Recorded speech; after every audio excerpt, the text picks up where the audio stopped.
Hi everyone, welcome back to my YouTube channel Law for All. Myself Ashima Agarwal and I hope that you all are doing well.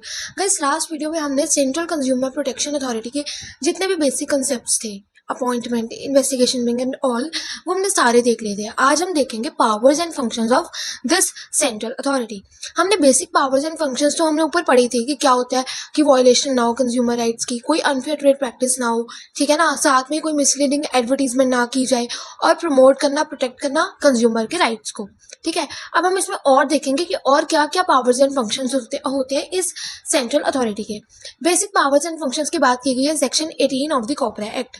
तो first is central authority have following powers and functions. क्या क्या powers and functions है?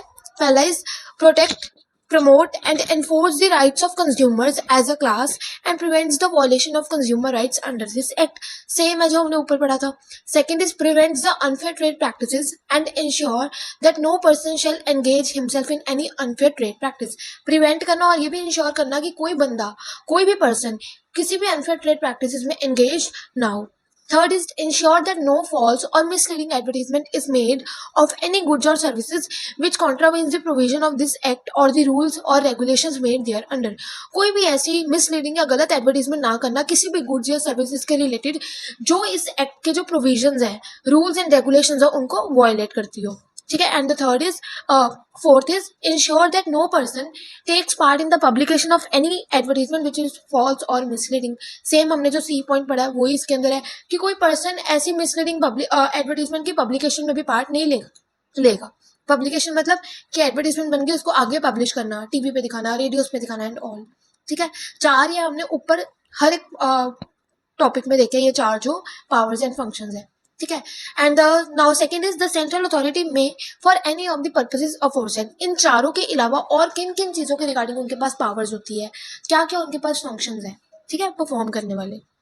A point is inquire or cause any inquiry or investigation to be made into violations of the consumer rights or the unfair trade practices either by suo motu or on a complaint received on the direction from the central government. मतलब जो central authority है, CCP है, वो कोई भी inquiry या investigation कर सकती है अगर उन्हें कहीं से पता चलता है या उनको लगता है, ठीक है, कि कोई भी कंज्यूमर राइट्स की वायलेशन हो रही है किसी जगह पे, किसी पॉइंट पे, या कोई अनफेयर ट्रेड प्रैक्टिस की जा रही है किसी फर्म में या किसी भी पर्सन के द्वारा की जा रही है, तो वो खुद से भी इन्वेस्टिगेशन कर सकते हैं. या फिर अगर उनको कोई कंप्लेंट मिलती है, उनके पास कोई कंप्लेंट लिखवाई जाती है कि यहाँ पे ये गलत काम हो रहा है, कंज्यूमर्स के राइट वायलेट हो रही है, कोई अनफेयर ट्रेड प्रैक्टिस हो रही है, या फिर उनको सेंट्रल गवर्नमेंट ने नोटिस दिया कि you have to do investigation और inquiry in such particular place. ठीक है, तो वो इंक्वायरी और इन्वेस्टिगेशन कर सकते हैं. B point is file complaints before the district commissions, state commission और the national commission as the case में भी.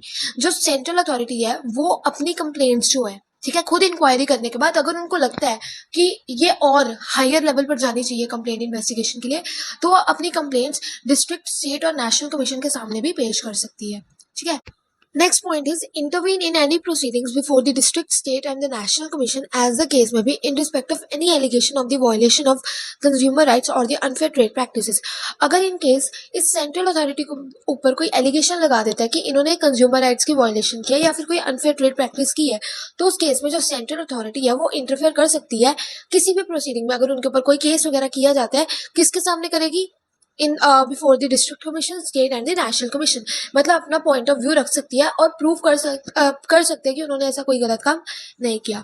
D point is review the matters relating to and factors inhibiting the enjoyment of the consumer rights including the safeguards provided for the protection of consumers under any other law for the time being in force and recommend the appropriate remedial measures for their effective implementation. मतलब जो ये हमारी central authority है, जो उन सभी factors को recognise करती है, उन सभी फैक्टर्स को रिसर्च करती है जिनके कारण उन्हें लगता है कि कंज्यूमर्स के राइट्स हम प्रोटेक्ट नहीं कर पा रहे. कोई भी ऐसा फैक्टर जिसके कारण कंज्यूमर्स के राइट वायलेट हो रहे हैं, ठीक है, कंज्यूमर्स अपने राइट नहीं इंजॉय कर पा रहे, या कोई भी हमारे करंट लॉज है कॉर्पोरेट एक्ट के अलावा भी, तो वो उन्हीं कंज्यूमर्स को रेमेडीज भी प्रोवाइड करती हैं कि अगर इस पर्टिकुलर फैक्टर के कारण उनके राइट्स नहीं प्रोटेक्ट हो पा रहे तो उनको इफेक्टिव इम्प्लीमेंटेशन के लिए रेमेडियल मेजर्स भी प्रोवाइड करती है. ठीक है. Next is recommend the adoption of the international convenience. Convenience का मतलब होता है agreements and the best international practices on the consumer rights to ensure the effective enforcement of the consumer rights. Consumers को अगर कोई इंटरनेशनल एग्रीमेंट्स जो बहुत अच्छे हैं या फिर कोई भी इंटरनेशनल प्रैक्टिस कंज्यूमर्स के कंज्यूमर राइट्स के रिगार्डिंग बहुत अच्छी लगती है तो वो उनको भी इम्प्लीमेंट कर सकते हैं ताकि हमारे कंज्यूमर्स के राइट अच्छी तरह से इन्फोर्स किए जा सके to ensure the effective enforcement of the consumer rights। ठीक है। Next is undertake and promote the research in the field of consumer rights. Research करते हैं, ठीक है, और किस फील्ड में रिसर्च करते हैं? कंज्यूमर राइट्स की फील्ड में। Spread and promote the awareness of the consumer rights. Consumer rights की अवेयरनेस स्प्रेड करते हैं, लोगों को उनके राइट्स पता होने चाहिए कि उनके क्या क्या अधिकार है उन्होंने क्या क्या चीज़ों का ध्यान रखना है वाइल डूइंग एनी प्रैक्टिस। ठीक है। Encourage the non governmental organisations and the other institutions working in the field of consumer rights to cooperate and work with the consumer protection agencies. जो भी हमारी नॉन गवर्नमेंट ऑर्गेनाइजेशन है, कोई भी institutions है जो कंज्यूमर राइट्स की field में वर्क कर रही है, तो उनको बताया जाता है, उनको इनकरेज किया जाता है, जो भी उनके राइट्स हैं, जो भी उनकी ड्यूटीज है, हर एक चीज़ के बारे में बताया जाता है ताकि वो अपने वर्क को अच्छे से कर सके, विद फुल डेडिकेशन कर सके। ठीक है। Next is mandate the use of unique and universal goods identifiers in such goods as may be necessary to prevent the unfair trade practices and to promote the consumer interest. अब हमने देखा ना, जब हम कोई गुड्स लेके आते हैं, ठीक है ना, लाइक हम अगर कोई भी लेके आते हैं, सोप भी लेके आते हैं, तो सोप के जो कवर्स होते हैं उसके पीछे, गुड्स के पीछे यू का साइन बना होता है ब्लू कलर से। ठीक है। वो एक साइन है जो इन्हीं अथॉरिटीज ने प्रोवाइड किया हुआ है स्टैंडर्ड और यूनिवर्सल गुड्स को। एक तरह से इन गुड्स को आइडेंटिफाई किया हुआ है कि ये गुड्स स्टैंडर्ड है, यूनिवर्सल है एंड हर एक कंज्यूमर की यूजेज के लिए बहुत अच्छा है। ठीक है। तो लोगों को वही गुड्स यूज करने चाहिए जो कि यूनिक और यूनिवर्सल है ताकि कंज्यूमर के इंटरेस्ट प्रोटेक्ट किए जा सके और कोई भी अनफेयर ट्रेड प्रैक्टिस ना हो। ठीक है। तो एक तरह से आइडेंटिफिकेशन प्रोवाइड की हुई है यूनिवर्सल गुड्स को। ठीक है। Issue the safety notes to alert the consumers against the dangerous और द हजारियस और अनसेफ गुड्स और सर्विसेज। मतलब अगर इनकी नॉलेज में आता है, अथॉरिटी की नॉलेज में, कि कोई भी ऐसे हजारियस या अनसेफ गुड हमारी मार्केट में आ गया है विदाउट एनी नॉलेज, उनको नहीं पता, बस ऐसे ही आ गया मार्केट में, तो ये इनकी ड्यूटी है कि सेफ्टी नोट्स पहले ही मार्केट में इशू कर दिए जाए ताकि कोई भी कंज्यूमर उन गुड्स को खरीदे ना और उन गुड्स को यूज ना करे। सेफ्टी नोट्स इशू करने के बाद वो उनकी ड्यूटी है कि उन्होंने किस तरह से उन गुड्स को मार्केट से बाहर निकलवाना और उनको बैन करवा देना है। ठीक है। Next is advise the ministers and the departments of the central and state governments on the consumer welfare measures. Ministries और डिपार्टमेंट्स जो हमारी स्टेट और सेंट्रल गवर्नमेंट के, उनको एडवाइज करती है कंज्यूमर वेलफेयर मेजर्स के रिगार्डिंग।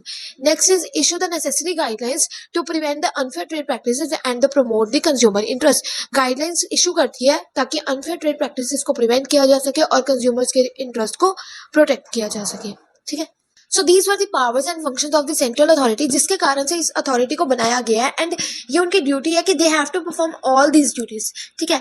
इसके रिगार्डिंग अगर आपको कोई भी डाउट होगा तो you can ask me in the comment box. हम नेक्स्ट वीडियो में इसके अगला ही देखेंगे, that is power of the central authority to refer the matters for the investigation to other regulator. ठीक है। और साथ में ही देखेंगे power of central authority to recall the good. Section 19 और 20 हम नेक्स्ट वीडियो में देखेंगे। आज हम इतने देखेंगे बिकॉज अगर हम ज्यादा जल्दी चलेंगे तो हमें कोई भी कंसेप्ट समझ नहीं आएगा और हम कंफ्यूज हो जाएंगे। ठीक है। इसीलिए मैं अब शॉर्ट वीडियोस डाल रही हूँ ताकि आपको अच्छे से कंसेप्ट की क्लैरिटी हो जाए। कोई भी डाउट है तो you can DM me in my Insta and also you can do comment in the comment section. So guys, do not forget to like, share and subscribe to my channel for more updates. Thank you and have a nice day.